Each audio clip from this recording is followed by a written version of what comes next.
ان کا آپس میں بہت جوڑ ہے، تو میری آپ سب سے گزارش ہے، اللہ نے ہمیں قیام اللیل دیا، تراویح کا نام تو بعد میں پڑا ہے، اصل نام قیام اللیل ہے، رات کی نماز۔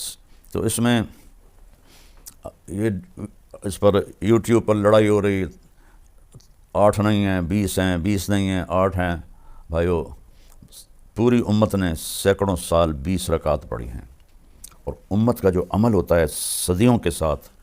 وہ بہت بڑی دلیل اور حجت ہوتا ہے۔ ہاں، 8 کی روایت بھی موجود ہے، میرے نبی نے 8 ہی پڑھائیں، اور ابوبکر کے زمانے میں 8 ہی پڑھی جاتی تھی، حضرت عمر کے ابتدائی دور میں 8 ہی پڑھی جاتی تھی، پھر انہوں نے سب کو جمع کیا۔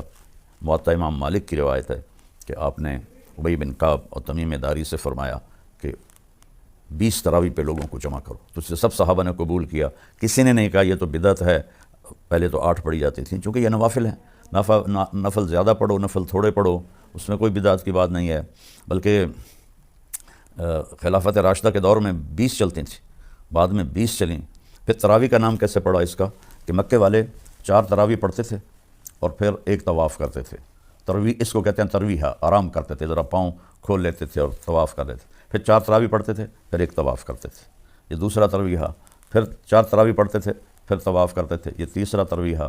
پھر 4 تراویح پڑھتے تھے، پھر ایک طواف کرتے تھے، پھر 4 تراویح پڑھتے تھے، پھر ایک طواف کرتے تھے، تو 5 طواف ہو جاتے تھے ان کے، یہاں سے اس کا نام تراویح پڑا۔ تو اہل مدینہ جو تھے امام مالک کے دور میں، اہل مدینہ انہوں نے جب دیکھا کہ وہاں تو 20 تراویح پڑھی جاتی ہیں، وہاں تو 5 طواف ہوتے ہیں، تو بھائی ہم کیا کریں طواف کے مقابلے میں، وہ 40 تراویح پڑھتے رہے۔ تو اس میں لڑنے والی تو مجھے بالکل حماقت ہی نظر آتی ہے، 8 پڑھ لے وہ بھی ٹھیک ہے، 20 پڑھ لے وہ بھی ٹھیک ہے، لیکن یقیناً 20 پڑھنے والے کا اجر زیادہ ہے۔ قیام اللیل کی جو نماز ہے، یہ اس کے ہر سجدے پر 1500 نیکی لکھی جاتی ہے، تو 8 پڑھ کے جانے والا لے گیا 12,000، اور 20 یہ اور 3 وطر، تو وہ 20 پر اس کو 40 سجدے ملے، تو اس کو 60,000 نیکی ملی، اور پھر اوپر 6 سجدے ملے تو 9,000 نیکی ملی، تو وہ 69,000 نیکیاں لے کے گیا۔ تو اب آپ خود فیصلہ فرما لیں کہ یہ لڑنے کی چیز کوئی نہیں ہے، یہ اجر کی چیز ہے، اس کو زندگی سال میں ایک دفعہ تو آتا ہے، 20 پڑھا کریں، اللہ راضی ہوگا، اللہ کا نبی خوش ہوگا۔ اور اس کی سب سے بڑی جو بندگی ہے وہ تو روزہ ہے، اور روزے کے بعد سب سے بڑی بندگی قرآن کی تلاوت۔ میرے نبی جبریل آتے تھے، ان کے ساتھ پورا مہینہ قرآن کا دور فرماتے تھے، اور آپ نے 9 رمضان دیکھے، 2 ہجری میں فرض ہوا اور 11 ہجری آپ کا انتقال ہو گیا، 11 ہجری کا رمضان آپ نے نہیں دیکھا،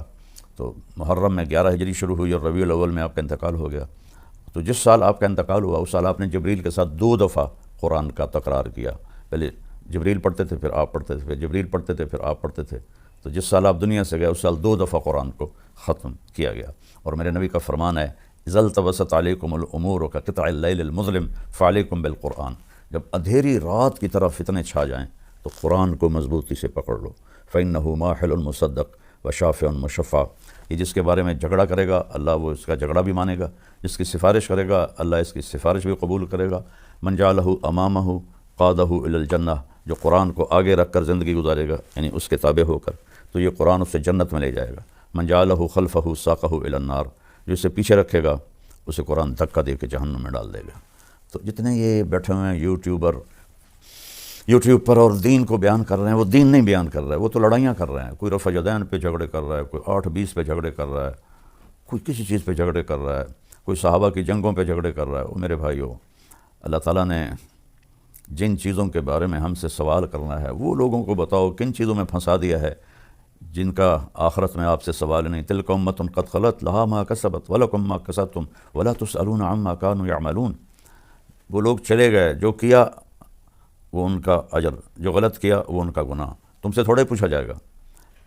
قبر میں کیا پوچھا جائے گا، من ربک، تیرا رب کون ہے، لوگوں کو بتاؤ کہ رب کون ہے، ما دینک، تیرا دین کیا ہے، وہ اسلام ہے، لوگوں کو بتاؤ اسلام کیا ہے۔ میرے نبی نے کیا بتایا کہ اسلام 5 چیزیں ہیں، کلمہ، نماز، روزہ، حج، زکوٰۃ، یہ ابتدا ہے، اور انتہا کیا ہے، بنی الاسلام علی 5، اور انتہا کیا ہے، انما بعثت لاتمم مکارم الاخلاق، میں تمہارے اخلاق کو مکمل کرنے آیا ہوں۔ اور جتنے یہ یوٹیوب پر، میں تو بہت کم سنتا ہوں جو کہ میرے سر میں درد رہتا ہے، لیکن تھوڑا بہت جب کبھی سنتا ہوں تو اخلاق سے گری ہوئی گفتگو ہوتی ہے، اتنی اخلاق سے گری ہوئی گفتگو ہوتی ہے کہ رونا آتا ہے، لگتا ہے ان لوگوں نے کبھی سیرت پڑھی ہی کوئی نہیں کہ میرے نبی کس طرح کیسے انہوں نے لوگوں کے ساتھ معاملہ کیا اخلاق کا۔ اور پھر ما تقول فی ھذا الرجل، یہ ہستی کون ہے جناب رسول اللہ، تو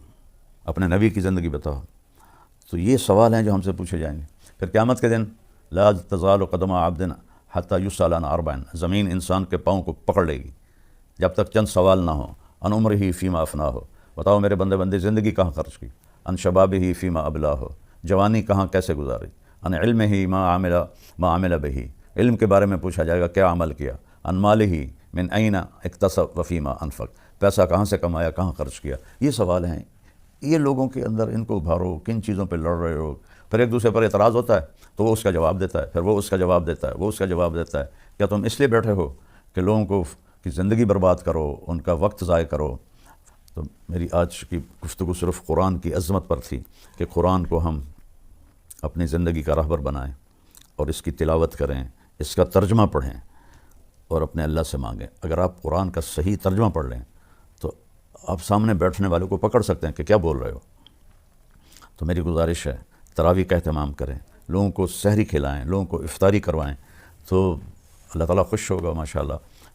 ایک آدمی کو ایک گھونٹ لسی پلا دو تو اس کے روزے کا پورا اجر آپ کو بھی ملے گا اور اس کو بھی ملے گا۔ تو بہت لوگ ہیں ماشاءاللہ دسترخوان چلاتے ہیں، اللہ ان کو بہت جزا خیر دے۔ کئی ہمارے بھائی بہن ہیں جن کے دسترخوان حرمین میں چلتے ہیں، اللہ نے اس کی بہت اعلیٰ جزا عطا فرمائے۔